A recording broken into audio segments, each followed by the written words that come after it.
This is a problem from which we will feel how the Doppler effect is applied and how the frequency and wavelength in Doppler effect changes due to motion of source or observer और both.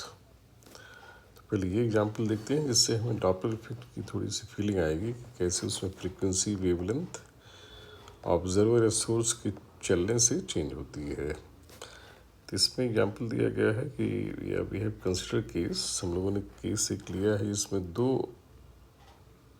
आदमी है P and Q.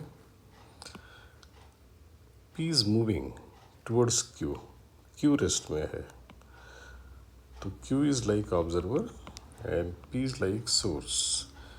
क्या emit कर रहा है? This is throwing a stone particle, और stone particle जो है ये ग्रेविटी फ्री स्पेस में है, यानी इस रीजन में कोई ग्रेविटी का इफेक्ट नहीं है। तो स्टोन पार्टिकल्स थ्रो करने के बाद कांस्टेंट वेलोसिटी चलते हैं। तो ये क्वेश्चन दिया है कि person moving with velocity 3 metre पर सेकेंड थ्रोज बॉल, और ये आदमी खुद थ्रो करते हुए चलता जा रहा है। स्टोन पार्टिकल्स विद वेलोसिटी 9, 3 से खुद चल रहा है, 9 से स्टोन को फेंक रहा है। ये जो 9 वेलोसिटी है ये मैन के रिस्पेक्ट में नहीं है, ये हवा में है। इस वेलोसिटी 9 इन एयर, हवा में आने के बाद इसकी वेलोसिटी यानी ग्राउंड पे जो खड़ा होगा आदमी, या ये आदमी जो है क्यों, इसकी वेलोसिटी को 9 रिकॉर्ड कर रहा है, और यही आदमी इस पी की वेलोसिटी को 3 रिकॉर्ड कर रहा है, राइट। और हर दो स्टोन पार्टिकल के बीच में ये टाइम इंटरवल लेता है 0.1 सेकेंड, यानी एवरी 0.1 सेकेंड के बाद ये स्टोन पार्टिकल फेंकता जा रहा है, या in other words we can say ये 10 स्टोन पार्टिकल्स पर सेकेंड फेंकता है।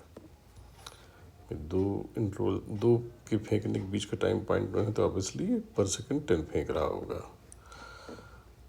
और जो क्यू है ऑब्वियसली रेस्ट में है दिया गया है, और यहाँ से लगभग 400 मीटर पे है, यानी काफ़ी लार्ज डिस्टेंस पे है। तो बताना क्या है, separation, find the separation between consecutive two stones. अब हवा में जो दो स्टोन पार्टिकल दिखेंगे पास पास वाले, उनमें गैप कितना है, तो ये बताना है। और फिर पूछता है कि ये आदमी जो रुका हुआ है कितने stone particles per second receive करेगा, the number of stone particles receive per second by the person Q. और फिर ये कहा गया है कि revise the answer to the previous two question, यानी इन दोनों का फिर से हमें आंसर करना है। Assuming that persons P and Q, the P also does not move, ये कहा गया P also does not move like Q। और इससे जो डिफरेंस आएगा दोनों केस के आंसर में, उससे correlate the result with Doppler effect. तो डॉपलर इफेक्ट की जो कॉन्सेप्ट है वो हमें कोरिलेट करना है कि क्यों ये आंसर डिफर कर रहे हैं और क्यों कम या ज़्यादा आने चाहिए पहले केस के कंपेरिजन में।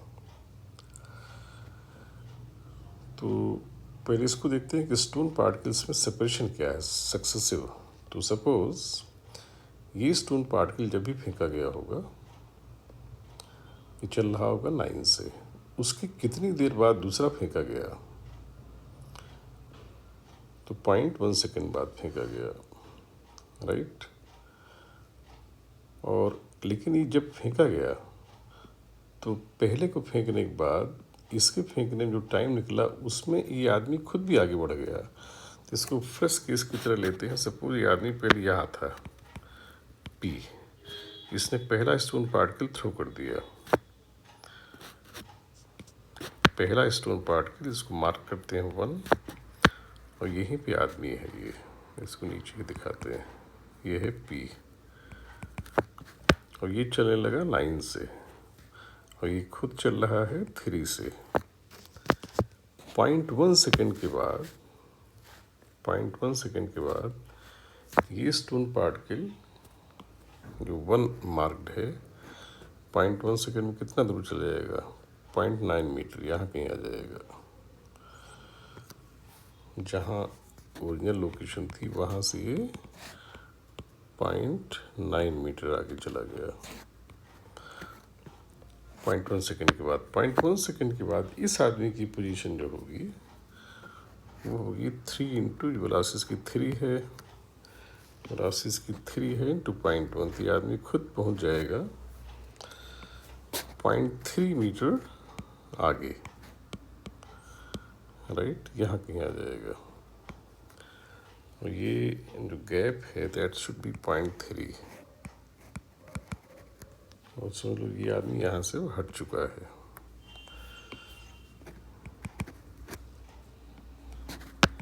पॉइंट 3।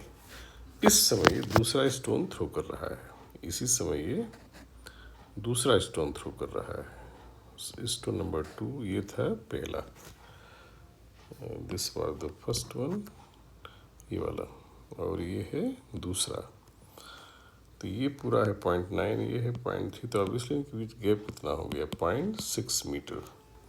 तो यहाँ पे हम कह सकते हैं कि हवा में दो स्टोन पार्टिकल्स के बीच में जो गैप मिलेगा हमें 0.6 मीटर।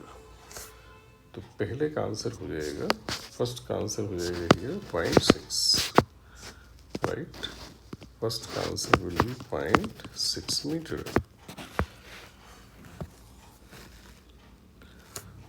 और फिर पूछा जा रहा है कि number of stone particles received per second by the person Q. तो ये गैप 0.6 मीटर आ गया, तो ऑब्वियसली जब पहला वाला इसके पास पहुंच जाएगा, दूसरा भी उससे कितना पीछे रहेगा 0.6। तो 0.6 मीटर की डिस्टेंस चलने में दूसरे को कितना टाइम लगेगा। तो दूसरा जो चल रहा है वो तो हवा में फेंकी गई स्पीड से चल रहा है, उस पर इस आदमी की वेलोसिटी कोई इफेक्ट नहीं हुआ। आदमी के हाथ से एक बार बॉल निकल गई, फिर तो उसको जिस वेलोसिटी थ्रो किया वही वेलोसिटी चल रहा है। ऑब्वियसली अगर विंड होती तो उसको हेल्प करती या अपोज करती, लेकिन विंड का इफेक्ट इसमें मना किया गया है, देयर इज नो विंड।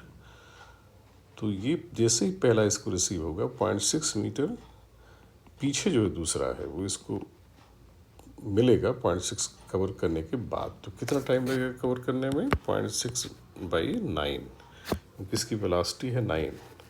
तो 0.6/9 सेकेंड वी कैन से 0.2/3, और यू कैन से 2/30, और इट इज़ 1/15 सेकेंड। तो 1/15 सेकेंड के बाद दूसरा स्टोन पार्टिकल मिलेगा, यानी क्यू जब पहला स्टोन पार्टिकल रिसीव कर लेगा उसके 1/15 सेकेंड के बाद उसके पास दूसरा आएगा। तो हम कह सकते हैं कि जो उसके पास स्टोन पार्टिकल्स के पहुंचने का टाइम इंटरवल है दैट इज 1/15 सेकेंड। हर दो के बीच का टाइम 1/15 सेकेंड हुआ। तो पर सेकेंड कितना रिसीव करेगा, ऑब्वियसली 15 स्टोन पार्टिकल वो पर सेकेंड रिसीव करेगा। अब यही फील करते हैं कि डॉपलर इफेक्ट थोड़ा यही देख लेते हैं कि पर सेकेंड कितने स्टोन पार्टिकल ये जो सोर्स की तरह से काम कर रहा है स्टोन की, वो पर सेकेंड कितने फेंक रहा है 10। और ये आदमी ऑब्जर्वर की तरह से है, वो कब पर सेकेंड कितने रिसीव कर रहा है 15। तो बिल्कुल इसी तरह फ्रीक्वेंसी का केस होता है कि सोर्स अगर ऑब्जर्वर की तरफ चले तो साउंड की फ्रीक्वेंसी बढ़ी हुई आती है, ये बढ़ी हुई रिसीव करेगा, यानी पर सेकेंड जो वेव्स इमिट होती हैं उनसे ज़्यादा पर सेकेंड वेव्स ये रिसीव करता है। उसका रीजन क्या है कि वेव्स के बीच का गैप कम हो जाता है, वो पास पास आ जाती है, जैसे यहाँ स्टोन पास पास आ गए।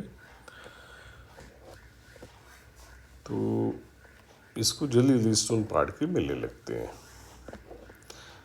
अब सेकेंड जो रिवाइज आंसर देना है वहाँ से हमें और क्लियर हो जाएगा, क्योंकि अगर ये नहीं चल रहा है तो 3 तो हो गया 0।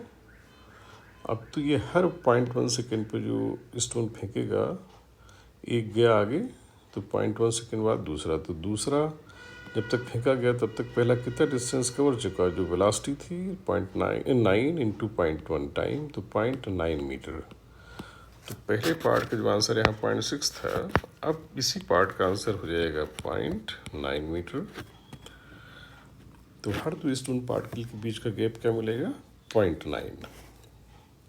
तो उस केस में पहला रिसीव होने के बाद अभी 0.9 मीटर दूसरा पीछे है, 0.9 मीटर डिस्टेंस 9 की स्पीड से स्टोन कितनी देर कवर कर लेगा वाला, ऑब्वियसली 0.1 सेकेंड।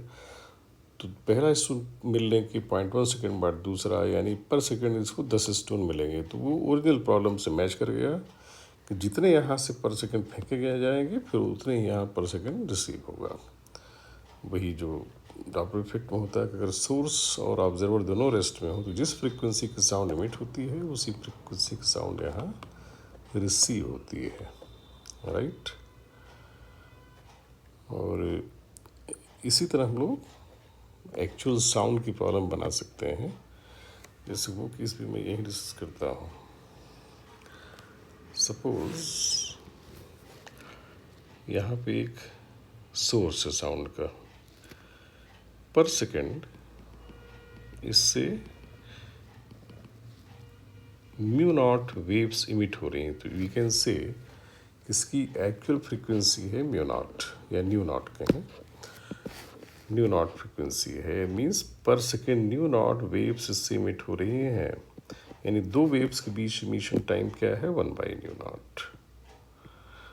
और जो भी वेव इमिट हो रही है उसकी वेलोसिटी दे दी गई है see the velocity of wave in air, wave की वेलोसिटी है इन एयर। यहाँ पे ऑब्जर्वर है, यहाँ पर ऑब्जर्वर है, मुझे बताना है कि इस ऑब्जर्वर को किस वेवलेंथ की फ्रीक्वेंसी रिसीव, किस वेवलेंथ की वेव रिसीव होगी। That is interesting. जो वेव हमें यहाँ मिल रही हैं उसकी क्या वेवलेंथ इसको फील होगी जो ऑब्जर्वर रिसीव करेगा, से लैम्डा डैश। और कंडीशन हाँ एक और है कि जो सोर्स है it is moving with velocity V S and obviously V S is lesser than velocity of wave, that is C. इसको इसी स्टोन पार्टिकल वाले केस से रिलेट करें कि यहाँ वेव को हम लोग उसके पीक से दिखाते हैं, जैसे वेव ड्रा करते हैं तो ऐसे this is a complete wave, तो हम कह सकते हैं कि फिर दूसरी वेव, तो जिसमें वेव का पीक निकल रहा हो, ये मान लें कि एक वेव इमिट हो गई फिर दूसरी वेव इमिट हो गई, इस तरह से ले तो कैन फील बेटर। तो वेव जिस समय इमिट हुई, मान लो पहली वेव इमिट हुई, उससे दूसरी वेव इमिट होने में कितना समय बाकी है 1/म्यू नॉट। तो 1/म्यू नॉट क्यों लिया हमने, क्योंकि पर सेकेंड म्यू नॉट फ्रीक्वेंसी का मतलब ये होता है, तो दो वेव के बीच इमिट होने का टाइम 1/म्यू नॉट। इस 1/म्यू नॉट टाइम में जो वेव है, वेव का जो पीक है यानी उसका जो क्रेस्ट है, यू कैन से क्रेस्ट अभी इमिट हुआ, अब यहाँ आ जाएगा वो, तो कितना दूर चला गया क्रेस्ट वेव का, वेव की स्पीड यानी सी, और जितना टाइम मिला उसको 1/म्यू नॉट। इतनी देर में जो सोर्स है वो कितना आगे बढ़ जाएगा, उसकी वेलोसिटी है वी एस, तो वो चला जाएगा वी एस इंटू 1/म्यू नॉट टाइम।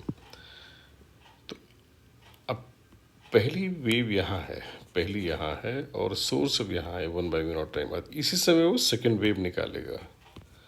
तो सेकेंड वेव और फर्स्ट वेव में जो गैप मिला हमें दैट इज द वेवलेंथ। जब जब हम क्रेस्ट इमिट कर रहे हैं तो हम समझ लें कि एक वेव इमिट कर रहे हैं, तो यू कैन फील बेटर। तो जाएगा c/म्यू नॉट, इस डिस्टेंस में c वाली डिस्टेंस घटा दें, c/म्यू नॉट माइनस vs/म्यू नॉट। ये दो क्रेस्ट के बीच का गैप हो गया, कंसेक्यूटिव क्रेस्ट के बीच का।